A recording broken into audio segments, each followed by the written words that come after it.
Hello and welcome. Thank you for joining us. My name is Al Westcott and I'm a Chief Inspector in the Safeguarding team here at North Yorkshire Police. This is the first of a series of videos where we talk about different issues around domestic abuse. This first video, it's our intention to give those who may be experiencing abuse or concerned about someone within your family or within your close network some help and advice and how the police and other agencies can work together to help you. We're living in really unusual times. COVID-19 has had a massive impact on our daily lives, and we've all had to make some really big changes. We also know for some, being at home is not safe, and that being in close proximity with an abusive partner or a family member can create huge risk, violence. Self-isolation and social distancing means that we have to change the way we connect and support you. So using more digital methods to communicate, such as video, like what we're doing today, can really be an opportunity to victims to understand what support and help is out there. And that's why we're making this video, to let you know you are not forgotten and to reach out to anyone who's living with abuse, to show there's lots of people here to help you, and we're all committed to keeping you safe and helping you move forward with your life. Okay, so introductions. We'll do a quick round the table introduction for everyone who's online today. So as I said, I'm Chief Inspector Al Westcott and I'm the Deputy Lead for Safeguarding for North Yorkshire Police. Online we also have Carmel Orford from IDAS, and that's the Independent Domestic Abuse Service, who are the largest specialist charity in Yorkshire, supporting anyone experiencing or affected by domestic abuse or sexual violence. Hi Carmel. Hi Al. We also have Adette Robson, who is Head of Safer Communities for North Yorkshire County Council. Hello Adette. Hi Al. We have Jay Mowat, online, Head of Community Safety for City of York Council. Hi Al. And finally, Wendy Green, who is representing supporting victims in North Yorkshire. This is a region-wide agency that offers support for anyone affected by crime. Hi, Wendy. Hi Al. Okay, so individually and collectively, we're here to support you when you come forward asking or requesting help. We realise that people suffer in silence for a long time, and that is compounded by the challenges that our communities and our most vulnerable people face during lockdown, and we just want to really make sure that you know what that journey looks like. So individually, we're going to let you know what our agencies provide in terms of support and how we operate, and I'm going to be talking through what actually happens when you do make that first 999 call or a 101 call, just to remove some of those fears that you may believe or have been told may happen. I just want to be there to make sure that you're absolutely clear on what you should expect from us. So, how the police will respond to you. If you're in an emergency and in immediate threat of harm, always dial 999 and the police will respond to you. We will dispatch a number of police units, one or more police units, and if necessary, we can support calls to the Yorkshire Ambulance Service for medical assistance at that same time. Police have a duty of care to ensure the effective protection of any victims and children present. So our priority would be yours and your children's safety and protecting all people present from any further harm. If you are in need of medical assistance, your well-being, physical, mental, are our absolute priority. Once officers arrive, we will make a rapid assessment of the situation and take all necessary steps to make the situation safe. There are occasions when arrests are necessary, but we will only do that and take that action where absolutely proportionate to do so. It is a police decision, and you would never be asked if you wanted an arrest to be made. We realise that not all domestic abuse results in physical harm. We're absolutely clear that emotional and mental distress can be caused by coercive and controlling behaviour within a relationship. and our officers will make and conduct an initial investigation on every occasion. Officers will speak to you to take your account of events, and we also may need to speak to anyone who was present and witnessed the incident. We will need to speak to any children who may be in the property or in your care to again ensure they are safe. We may also need to take notes of any evidence, and this may involve taking photos of the scene and securing any physical evidence such as clothing or phones or tablets or computers, or in fact seizing any weapons that may have been used at the time of the incident. So we would put an initial safety plan in place for you and any children or family members. We would discuss with you what measures you feel could be put in place to make you feel safer. This may be ensuring your property is made safe so you are happy to stay there, or taking you to another location if that's not possible, such as a friend or a family member's home. If required and you consented, we can arrange emergency refuge accommodation. It's important to be clear, we would be led by you and what would make you feel safe. You would not ever be forced to leave your home unless you chose to do so. We would also ensure you have the contact details of other support agencies, such as IDAS, the Independent Domestic Abuse Service, and supporting victims in North Yorkshire, so that you can engage with these services for any further support and advice you require. And Carmel and Wendy will talk through what those services may be in a moment. We'd also look to apply for a domestic violence protection notice. A domestic violence protection notice prevents a perpetrator of abuse from returning to your property for an initial period of 48 hours, or some other restrictions to prevent them contacting you. And this gives you a vital bit of safe space to gather your thoughts and speak to one of the support agencies mentioned. Once that's in place, we then apply to the court for a further piece of legislation called a Domestic Violence Protection Order. Very much like the previous DVPN, the notice, this gives you an extended period of safe space, up to a period of 28 days. So when we leave you, that's not the end of the process, far from it. The officer who attended remains responsible for the investigation and the initial safety planning, unless your case is handed over to one of our specialist services. They will also complete some further safeguarding processes set off as a chain of support designed for you, provided by our agencies here today. That's when partnership working, in my view, really comes into its own, and all the support services come together to ensure everything you need is in place and you feel supported and absolutely safe. I'll leave the police side of things for now, and I'll hand over to Carmel at IDAS, who can talk you through the services you can access through their organisation. Carmel, over to you.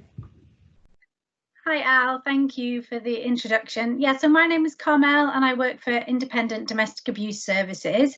So we are a leading specialist domestic abuse service. We started out as York Refuge about 40 years ago. We've since grown and merged with other organisations to become the leading specialist domestic abuse service in the region. So we support about 15,000 people every year across Yorkshire. So we work in Barnsley, Sheffield, York and North Yorkshire. But we do have local area offices in York and North Yorkshire and Sheffield and Barnsley. So we have those offices in Skipton, in Harrogate, in Scarborough, in York, in Selby, all across North Yorkshire. So there's always an office local to you, and our outreach teams and our community teams work with their local communities. So we also in North Yorkshire provide a sexual violence service to anybody who's experienced sexual violence. So we support people who've experienced domestic abuse or sexual violence, and we can do that in a number of ways depending on people's needs and their requirements and the support that they are looking for at that time. We also have emergency refuge accommodation.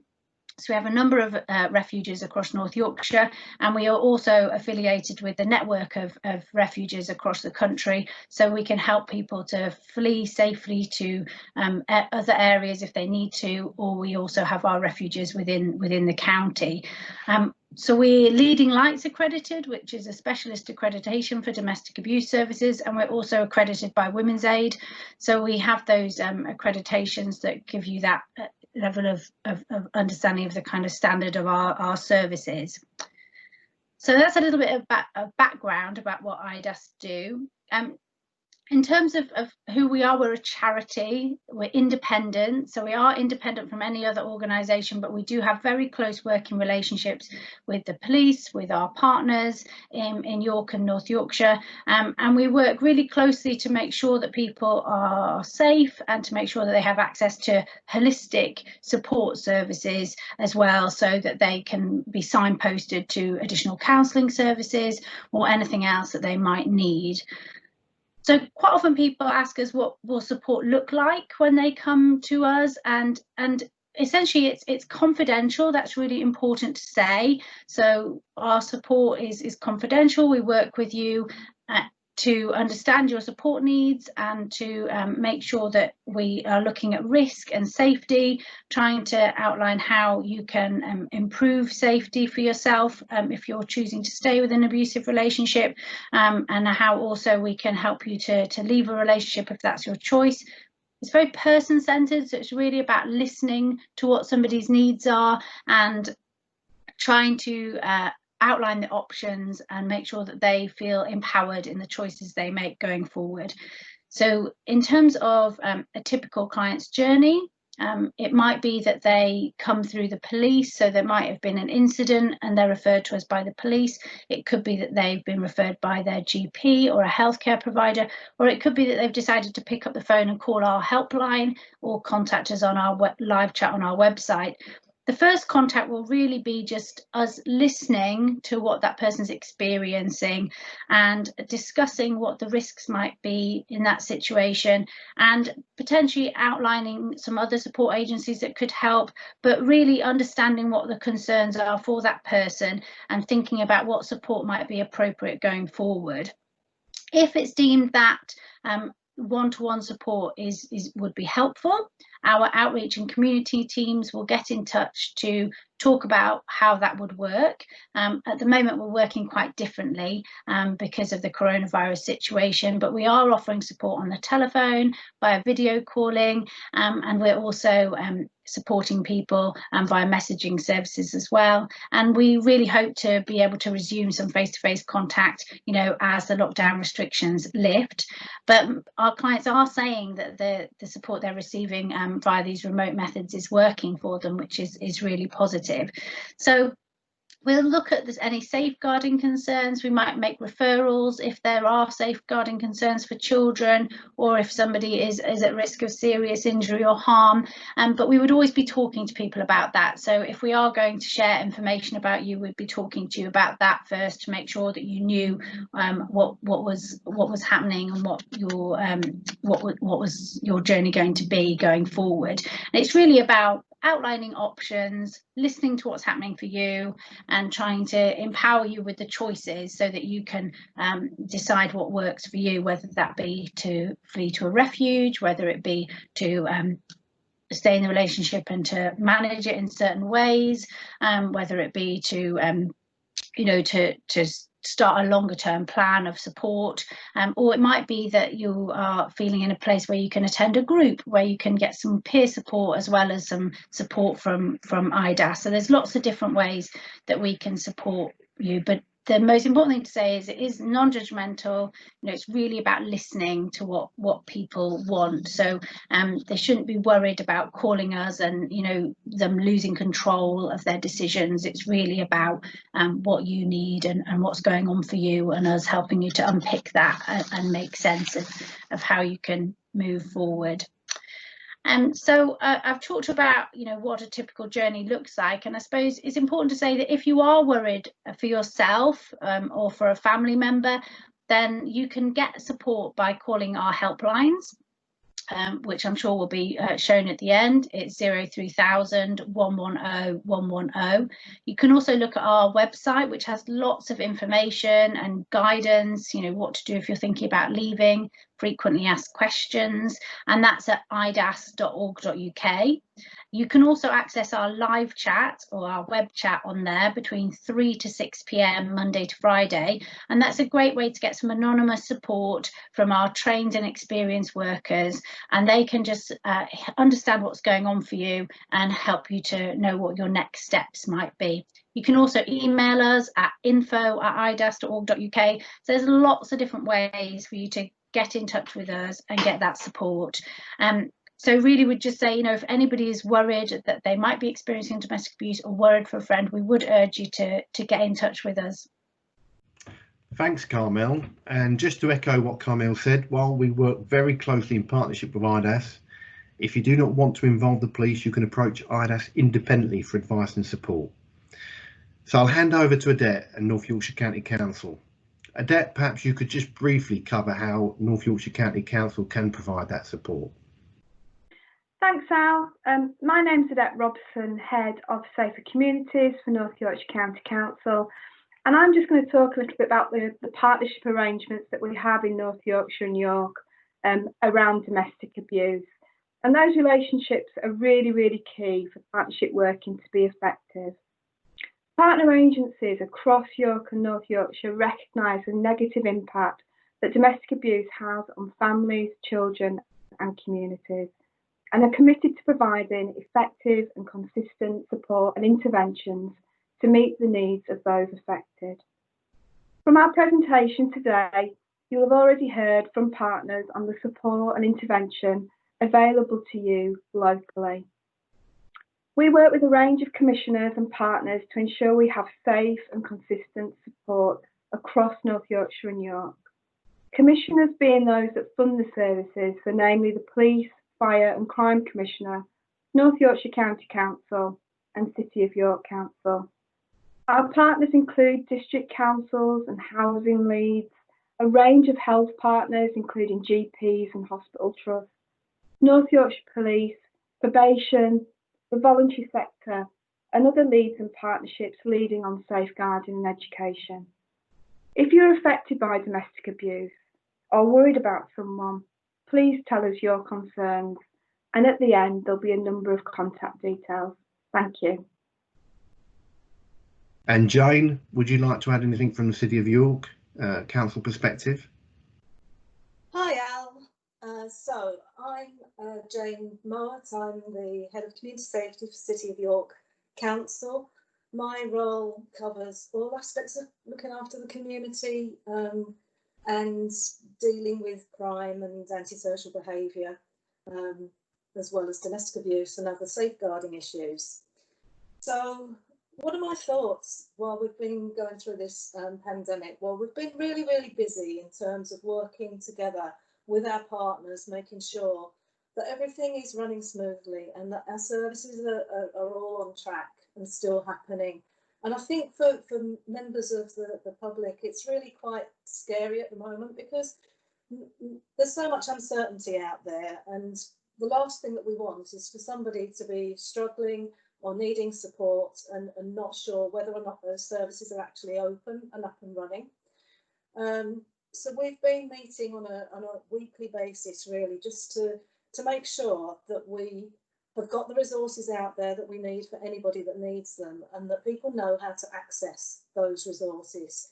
It's a really crucial time for people to reflect, and I think a lot of people have been reflecting throughout lockdown around all sorts of things that are going on in their lives.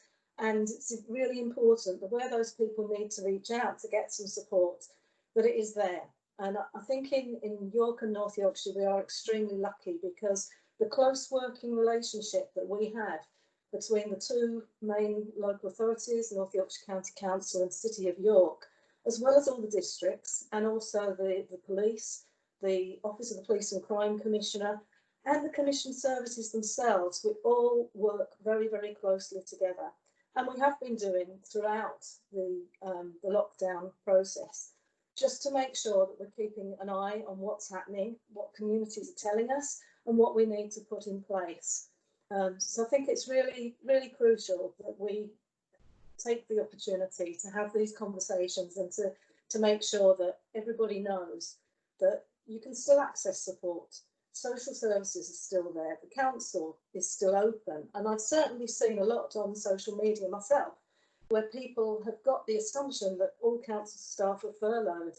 It's absolutely not the case. So social workers have been working throughout this. All of my team have been working throughout lockdown and continue to do so. And as lockdown is lifted, yes, we are working in slightly different ways, but every service is there. It's just there for everybody. And finally, let's come to Wendy to talk through how you can contact supporting victims in North Yorkshire and the services they can offer you. Hi Al, it's great to have an opportunity to talk about supporting victims. Supporting victims was set up in April 2015 by the Police, Fire and Crime Commissioner. We'll provide support for all victims of crime in North Yorkshire, and that include victims, relatives, bereaved relatives, parents of those under 18 and those under 18 with consent, and also will provide support to staff where a business has been a victim of crime. Supporting victims can provide a range of practical and emotional support to help you cope and recover from the impact of crime. We get most of our referrals via the police, but you don't have to report a crime to the police in order to receive support from supporting victims. You can contact us directly via telephone, email, or through our website. You can submit a query. When you contact supporting victims, you can expect to talk to trained and experienced staff who can help you understand what's happened to you. We can provide referral onto our specialist services such as counselling, specialist domestic or sexual services, or our restorative justice service. When you contact supporting victims, you can expect to be treated with courtesy and respect. You can expect to speak with people who will help you understand what's happened to you and support you to cope and recover from the impact of crime. You can expect to have an independent listening ear. Often just talking to someone can help you enormously. And you can expect access to a wide range of information. The impact of crime is not just emotional, it can be practical, and we can offer support from a range of organisations who we're in contact with. Hopefully that have taken away some of the fear of the unknown and give you an idea of some of the agencies who are here and ready to help you. Most important message of all, if you are living in fear of violence and abuse, please reach out to someone and get some advice and help and support. We're here 24/7 for you. All of the agencies here can also be found online. We'll put a slide up at the end of this video with all the website addresses and contact numbers. There is also a list of support services available in North Yorkshire Police website, www.northyorkshire.police.uk/DA support. Just one final thing to say. As I mentioned at the start of this video, this is the first of what we hope is a series of videos where we provide the information that you feel is the most relevant and helpful to you. So we'd really like to hear from you about what subjects you would like us to cover in our next video. We'll be putting a Facebook poll up on North Yorkshire Police Facebook page, and we would really appreciate it if you could cast your vote on the topic you would like to hear about next. Also, if you feel comfortable and happy to, please feel free to add any questions you may have to the comments section of the Facebook post, and we'll do our very best to answer them in the next video. In the meantime, thanks for watching, and most important, please remember you are not alone, and stay safe. Thank you very much.